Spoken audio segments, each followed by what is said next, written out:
Selamat pagi, kembali lagi kali ini dengan saya Laurentius Infilius Tamba dalam mata kuliah seminar akuntansi, Resume Jurnal Financial Distress, dosen pembimbing Dr. Diliana SEAK MSE CA. Yang pertama adalah berjudul Effect of Financial Distress Ratio in Banking Company in Indonesia period 2011 until 2015 yang ditulis oleh Kayatun Nufus, Niki Audina, dan Awaludin Muhtar. Latar belakang. Dalam perkembangannya, globalisasi menimbulkan beberapa dampak buruk yang bisa dirasakan. Salah satunya krisis keuangan global 2008 yang berakibat pada melemahnya aktivitas bisnis secara umum. Salah satu dampaknya di industri perbankan nasional adalah Bank Senturi yang saat ini bernama Bank Mutiara. Keputusan untuk mengambil alih Bank Senturi oleh pemerintah dengan alasan bahwa kemungkinan dampak sistematis dianggap oleh sebagian tidak adil. Selain itu, krisis keuangan global yang terjadi pada 2008 juga menyebabkan 3 bank-bank besar milik pemerintah yaitu Bank Mandiri, Bank BNI, dan Bank BRI meminta dukungan likuiditas dari bank pemerintah untuk memperkuat cadangan modal bank atau memenuhi komitmen kredit infrastruktur tanpa harus likuiditas yang terganggu.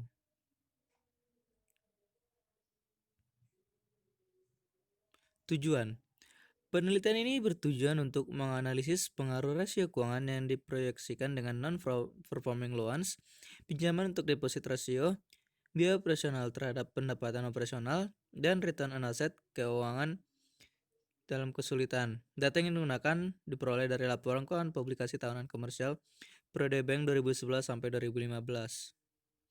Metodologi yang digunakan dalam menilai kinerja bank, metode Camel adalah metode standar yang digunakan oleh bank sentral di seluruh dunia.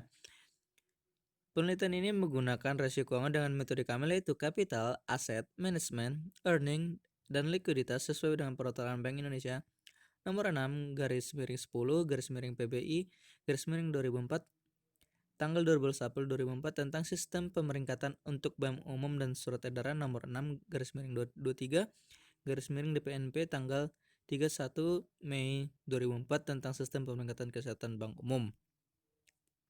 Hasil pengaruh NPL pada financial distress menunjukkan tidak berpengaruh. Pengaruh LDR pada financial distress tidak memiliki pengaruh signifikan terhadap kesulitan keuangan. Pengaruh BOPO pada financial distress menunjukkan bahwa BOPO tidak berpengaruh signifikan terhadap kondisi financial distress. Pengaruh ROA pada financial distress tidak memiliki pengaruh signifikan terhadap kesulitan keuangan.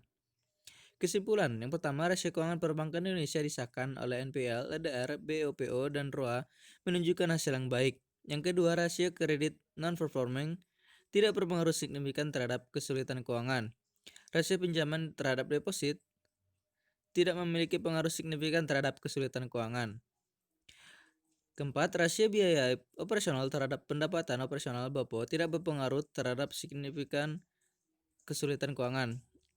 Rasio return on asset tidak berpengaruh signifikan terhadap financial distress.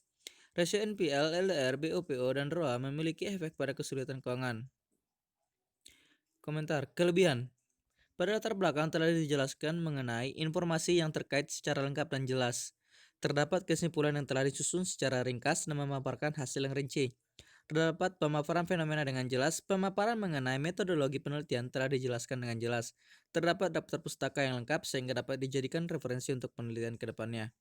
Kekurangan, tidak ada kekurangan yang jelas terlihat. Saran. Penulisan jurnal telah dilakukan dengan baik sehingga mudah dipahami. Diharapkan penulisan ini bisa menjadi referensi untuk penulisan serupa atau yang sesuai dengan topik penelitian. Judul yang kedua ada Determinants of Financial Distress in Case of Insurance Companies in Ethiopia yang ditulis oleh Enyu Muluzeli. Latar belakang. Jelas bahwa industri asuransi adalah salah satu elemen terpenting dari sektor keuangan dan juga seluruh ekonomi suatu negara. Ekonomi suatu negara akan terkena dampak negatif dari kegagalan industri asuransi. Nah, asuransi juga merupakan sumber dana penting melalui sistem penyatuan mereka. Namun kegagalan perusahaan asuransi dapat menyebabkan krisis ekonomi. Ketika perusahaan menjadi tertekan, mereka akan memiliki efek pada ekonomi dan berdampak negatif terhadap stabilitas ekonomi sektor lain di sebuah negara.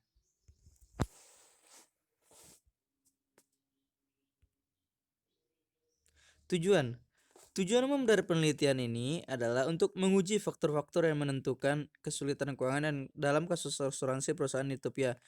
Tujuan spesifiknya untuk menguji pengaruh profitabilitas terhadap kondisi kesulitan keuangan, untuk menguji pengaruh likuiditas terhadap kondisi financial distress, untuk menguji pengaruh efisiensi pada kondisi financial distress, untuk menguji pengaruh leverage pada kondisi financial distress, untuk menguji pengaruh kurang perusahaan pada kondisi financial distress. Metodologi yang digunakan. Penelitian ini terutama tipe exploratory atau kasual karena bertujuan untuk menjelaskan hubungan kasual antara kesulitan keuangan dan faktor-faktor yang berpengaruhnya. Selain itu, penelitian ini mengadopsi pendekatan penelitian kuantitatif. Dari total populasi 17 perusahaan asuransi negara ini, hanya 9 dari mereka memiliki data 10 tahun yang diperlukan. Hasil. Pada bagian ini, hasil analisis regresi OLS gabungan yang telah diperkirakan menentukan hubungan antara variabel dependen kesulitan keuangan dan variabel independen profitabilitas, likuiditas, dan efisiensi leverage dan ukuran perusahaan disajikan. Kesimpulan, penelitian ini menguji secara empiris faktor penentu financial stress pada perusahaan asuransi terpilih di Ethiopia. Penelitian ini menggunakan data keuangan 10 tahun mulai dari 2009 hingga 2018. Dari sampel 9 perusahaan asuransi berdasarkan temuan diperoleh analisis OLS, dikumpulkan kesimpulan berikut. Profitabilitas perusahaan asuransi diukur dengan pengambilan modal digunakan memiliki signifikan secara statistik efek positif pada kondisi kesulitan keuangan perusahaan asuransi Ethiopia. Likuiditas perusahaan asuransi yang diukur dengan rasio lancar memiliki pengaruh positif signifikan secara statistik pada kondisi kesulitan keuangan perusahaan asuransi Ethiopia. Efisiensi perusahaan asuransi yang diukur dengan rasio perputaran total aset tidak memiliki statistik berpengaruh signifikan terhadap kondisi kesehatan keuangan. Tingkat leverage perusahaan asuransi yang diukur dengan rasio utang memiliki pengaruh negatif yang signifikan secara statistik pada kondisi kesulitan keuangan perusahaan asuransi Ethiopia. Ukuran perusahaan asuransi yang diukur dengan logaritma natural dan total aset tidak memiliki statistik pengaruh signifikan terhadap kondisi kesulitan keuangan perusahaan asuransi Ethiopia. Komentar, kelebihan. Secara keseluruhan, jurnal ini mampu menjelaskan fenomena atau latar belakang yang menjadi alasan dilakukannya penelitian. Terdapat tujuan penelitian yang jelas, metodologi yang digunakan juga mampu dijabarkan dengan baik. Hasil dari penelitian mampu dijelaskan dengan baik. Kesimpulan yang muat juga mudah dipahami. Kekurangan, tidak ada kekurangan yang jelas terlihat.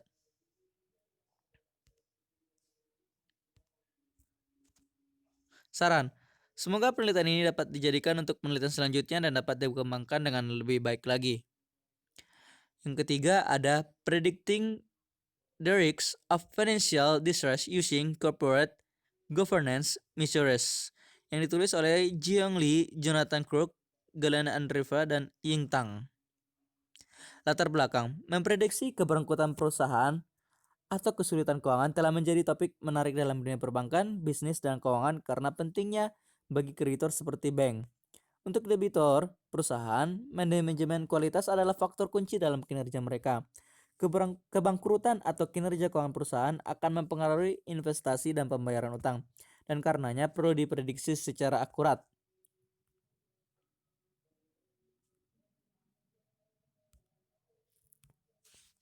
Tujuan.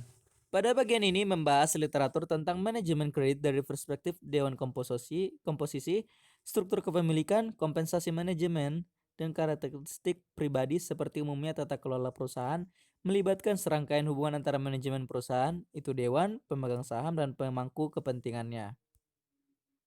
Metodologi yang digunakan. Dalam hal ini, metodologi yang digunakan adalah metodologi ekonometrik.